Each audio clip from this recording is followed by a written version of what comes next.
하나님의 말씀 열왕기상 17장 2절에서부터 7절까지 말씀입니다.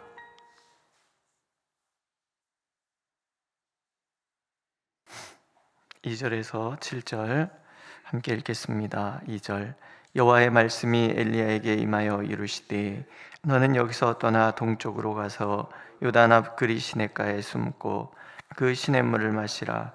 내가 까마귀들에게 명령하여 거기서 너를 먹이게 하리라.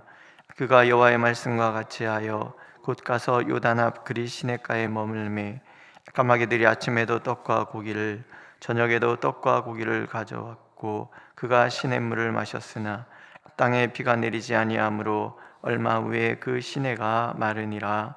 아멘. 오늘 말씀의 시작이 이렇죠. 여호와의 말씀이 엘리야에게 임하여 이르시되, 또 8절에도 보면 여호와의 말씀이 엘리야에게 임하여 이르시되, 하나님의 말씀이 엘리야에게 임하였고 엘리야는 그 말씀에 순종을 합니다. 그러니까 우리가 가뭄 선포에 대해서도 하나님의 말씀이 엘리야에게 임하였기 때문에 선포했다는 것을 우리가 알 수가 있죠.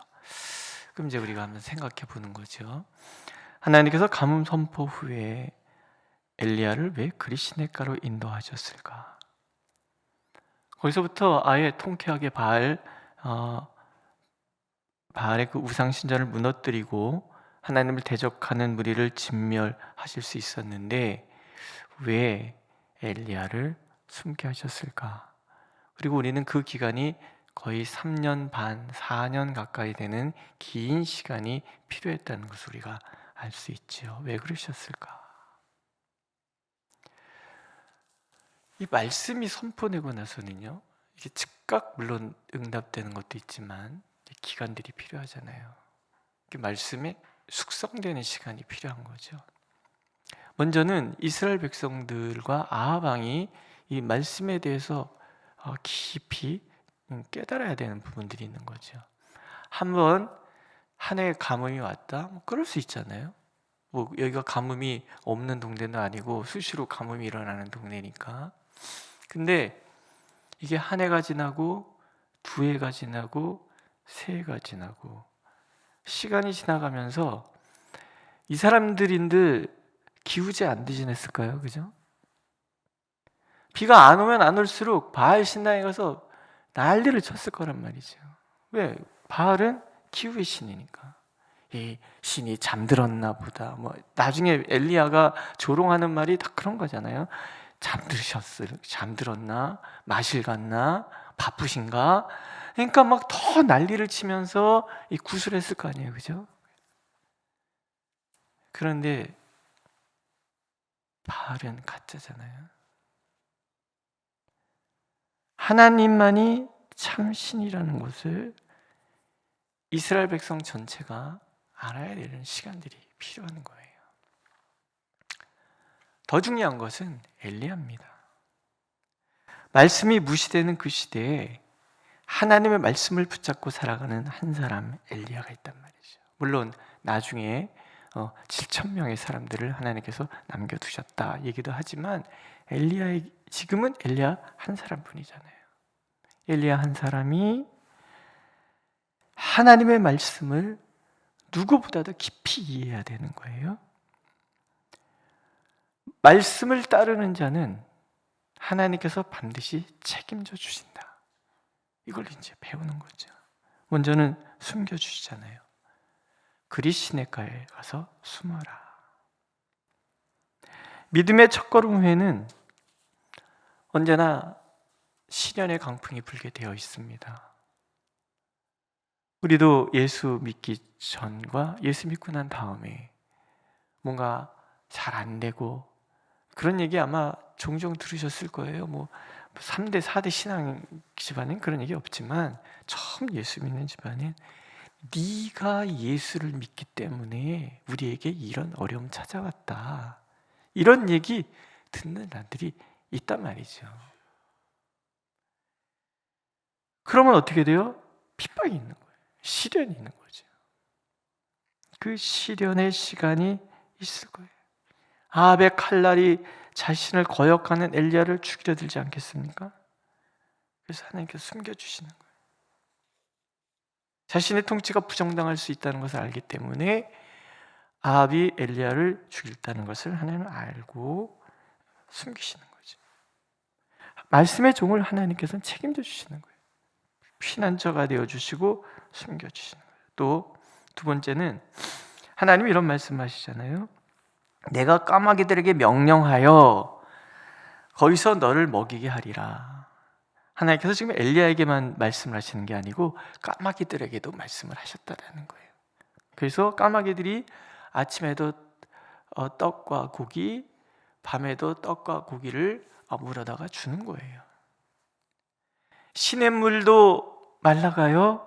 시냇물도 하나님의 뜻에 순종하고 날아다니는 까마귀조차도 하나님의 명령에 순종하고 있어요.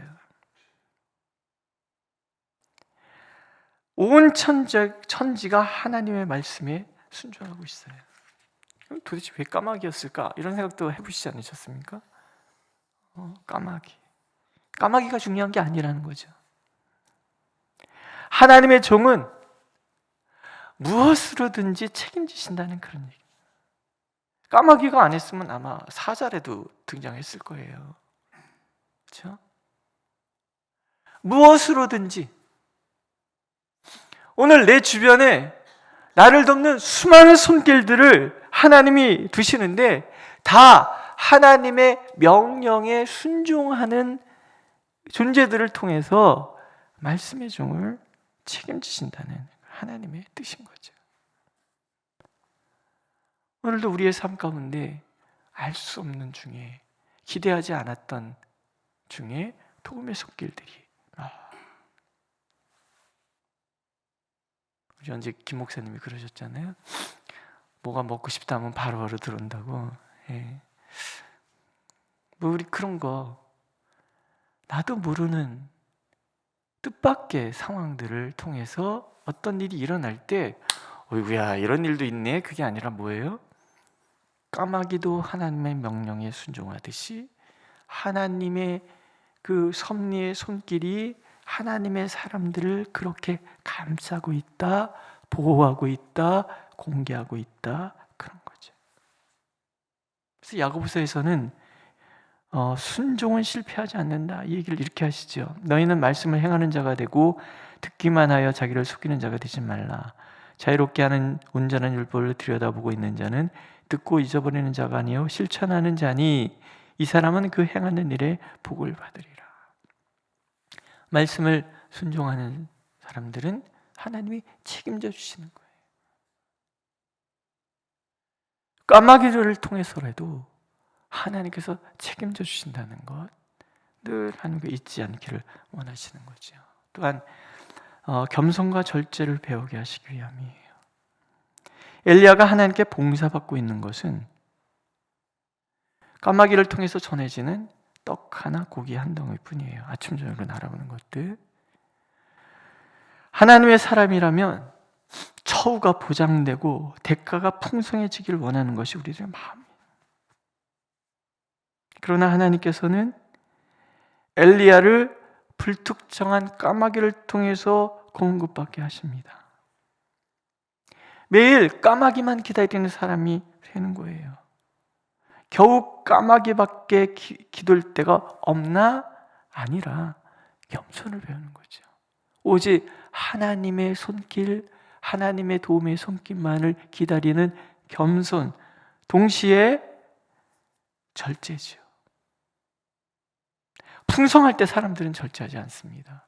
없을 때 아끼고 그러면서 믿음이 그래 이거 아침에 먹었으니 저녁 때 어떡하나 그게 아니라 아침에 먹었으니 저녁도 책임져 주시는 하나님, 내일 아침에도 하나님이 책임져 주실 것이고 모레도 책임져 주실 것이고 그것이 1년, 2년, 3년 내 몸에 체득이 되는 거죠. 아침마다 만나를 내려서 40년을 먹이셨던 하나님이 하루에 하루치만 하루 분량만 거두라고 말씀하시잖아요. 나머지 다 썩기만 드세요. 매일매일이 하나님의 기적인데 그 기적이 내 삶 속에 일상화되는 사람이 믿음의 사람이에요. 매일 우리는 하나님의 손길을 기대하는 거예요. 그리고 매일 그 채워주시는 하나님을 경험하는 거죠. 까마귀보다 더 극명한 것은 이제 그 다음에 전개된 과부 이야기잖아요. 매일 하나님의 기적이 나타나고 매일 하나님의 기적 속에서 내가 살아가요. 그러니 오늘 하루는 하나님 주신 선물이죠. 오늘 하루는 너무나 소중한 날들이지요. 그러니까 하나님의 사람들은 과거나 미래에 대한 삶을 살아가는 것이 아니라 오늘 하루가 하나님 앞에서 소중하고, 오늘 하루 내가 해야 될 일들이 소중하고, 오늘 내가 만난 사람들이 소중한 거죠. 오늘 하루가 감사고 오늘 하루가 기쁨이고, 그래서 오늘 하루는 하나님이 내게 주신 선물임을 기억하는 삶을 살아가는 거. 그게 절제고 그게 겸손이지요. 그 다음에 순종입니다. 말씀의 종은 하나님의 뜻에만 따르는 거죠. 근데 우리는 자꾸 내가 앞설 때가 얼마나 많아요. 내가 뭘 해야 되고 내가 일을 저지르려고 하고 그러다가 자꾸 실수하거든요. 근데 하나님의 종은 하나님이 그리 시냇가에 가서 숨으라 그럼 네, 까마귀가 주는 떡과 고기 먹어라 네, 이제 일어나서 가라 네, 이게 계속 그게 반복되면서 어느 날 하나님 앞에서 하나님 그럼 불이 내리고 그런 일들을 벌일 수 있게 되는 거죠. 우리들의 신앙이 어디까지 와 있습니까? 오늘도 내 마음이 앞서십니까? 아니면 하나님의 말씀을 기다리고 계십니까? 오늘 기다리는 그 모든 순간순간을 하나님께서 책임져 주시는 것을 믿고 계십니까? 아니면은 초조해서 내가 막 어떻게 해야 되나 싶어서 마음이 번잡하십니까? 오늘도 하나님은 우리가 하나님만을 온전히 바라보고 천지만물도 다 순종하는 하나님, 나만 순종하지 않고 있구나, 이걸 들여다보면서 하나님의 손길을 기다리는 우리가 되기를 원하십니다. 그러면 오늘 하루가 하나님이 주시는 특별한 선물의 날이라는 것을 우리 모두가 알게 되리라. 하나님은 그렇게 약속하고 계십니다. 기도하겠습니다. 주님, 우리의 마음은 늘 흔들리고 주님보다 늘 앞설 때가 얼마나 많습니까? 염려와 근심을 하는 이유도, 초조하고 불안해하는 이유도 그저 내가 앞서기 때문인 줄 우리가 아보니, 오늘 우리가 온전히 주님만을 바라보게 하옵소서.